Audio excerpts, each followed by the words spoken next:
On today's episode, dealing with clients that don't want to pay you, finding high-paying clients, and balancing work and life. Stay tuned.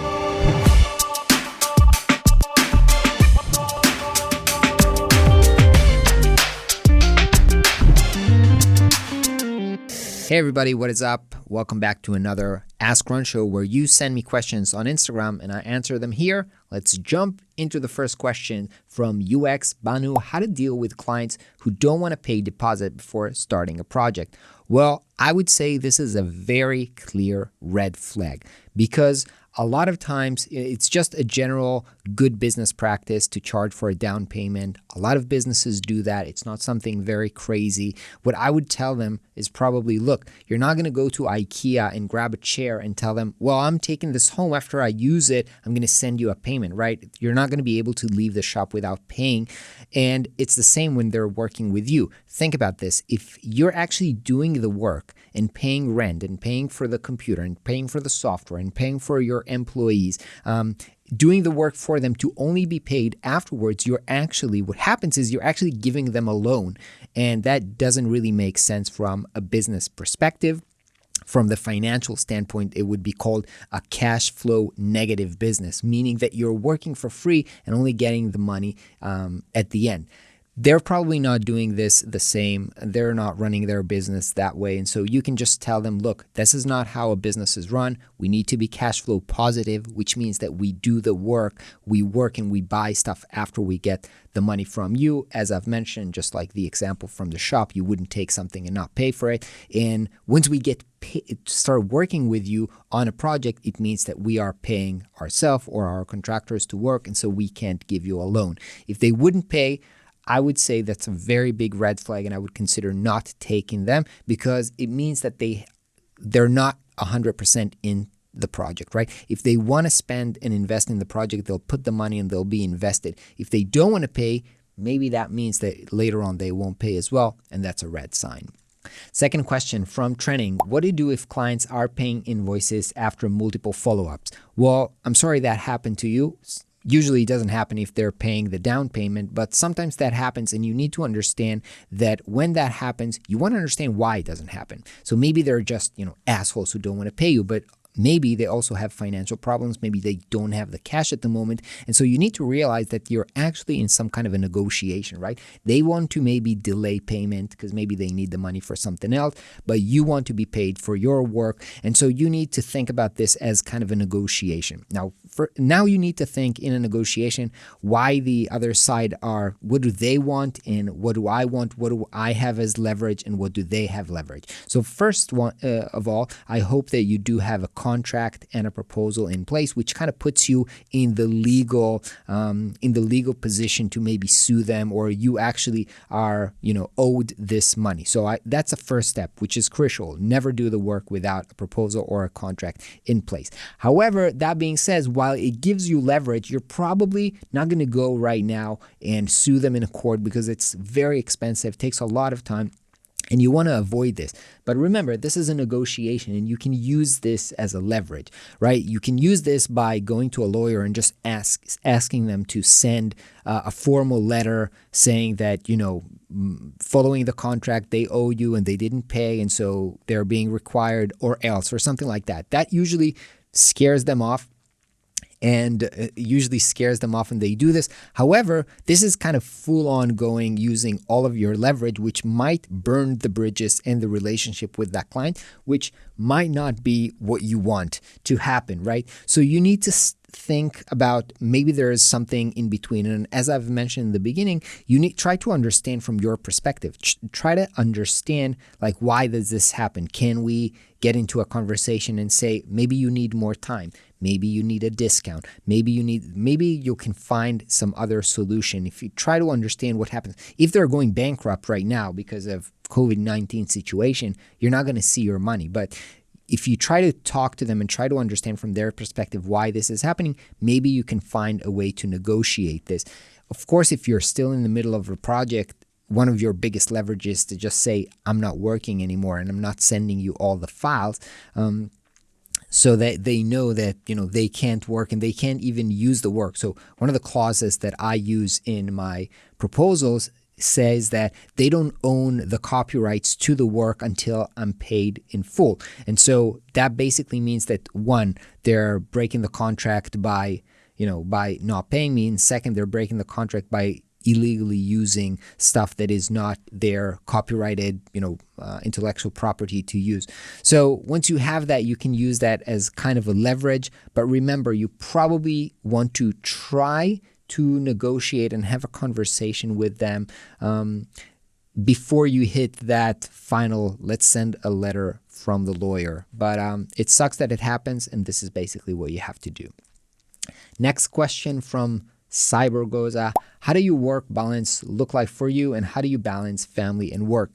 So right now, we're not in a usual situation. Right now, we are in the midst of COVID-19, and that basically means that my kids don't have school at the moment. And so what I basically do, because I have an office that's all my own, I can still go to the office, but because my kids are at home and not in school anymore, I do have to help my wife, and we kind of split 50-50 taking care of the kids so that I can get some work and that she can get some work. So basically the way that my life looks right now is I either work the morning, which would mean I would leave the house at 7 in the morning and be back home by 12 for lunch so that we can have lunch together, or I would be with the kids in the morning up until lunch and then go to the office from maybe 1 o'clock till 6 o'clock in the afternoon, and then come back home for dinner. So right now it's very short periods of work and a lot of time with the family, just because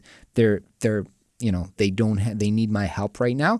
In a usual normal situation, I usually work kind of like 9 to 6 every day, and then spend the weekend not working, only with my family. That's usually how my balance would look like.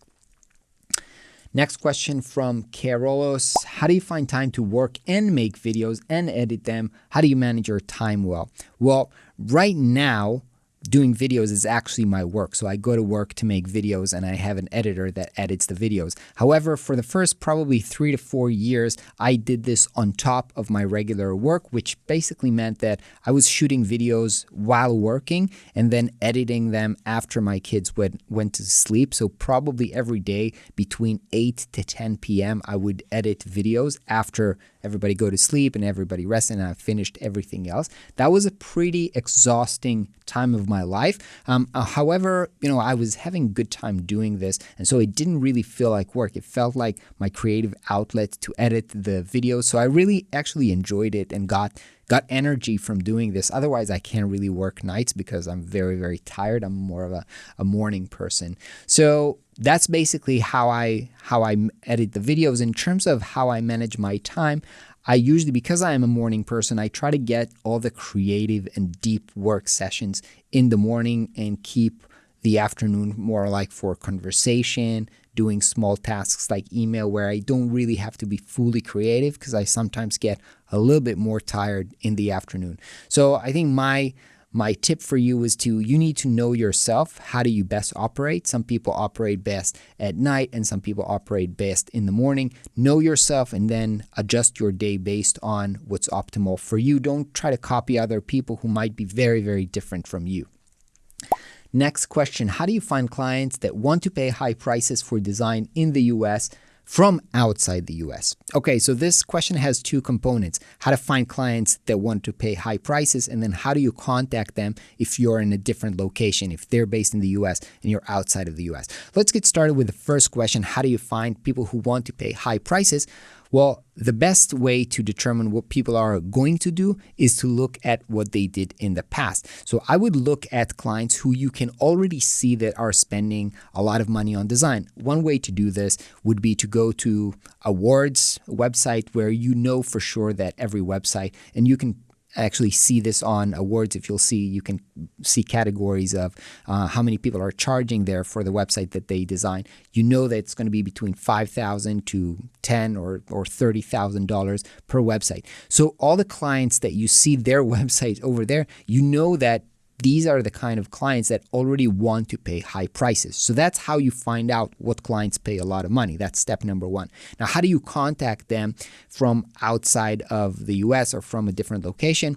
Well, of course, you're at a disadvantage, but we are living in kind of a global, remote internet world these days. And so you can reach out and contact them through, LinkedIn, Instagram. And the key here is you need to develop relationships. And the key here is, how do you develop relationships with these type of people? You probably don't want to just email them, hey, can I work with you? Hey, can I build your website? Because they're not going to hire you. They don't know who you are. You're not even based close to them, so they can't, get to know you or meet you. So the trust right now that you're getting started with is very, very low. So you'll need to find a way to make them get to know you, like you, and trust you from afar. And it'll probably be a slow process, but use the tools such as LinkedIn or Instagram or email to build relationships first, build trust before you try to sell them.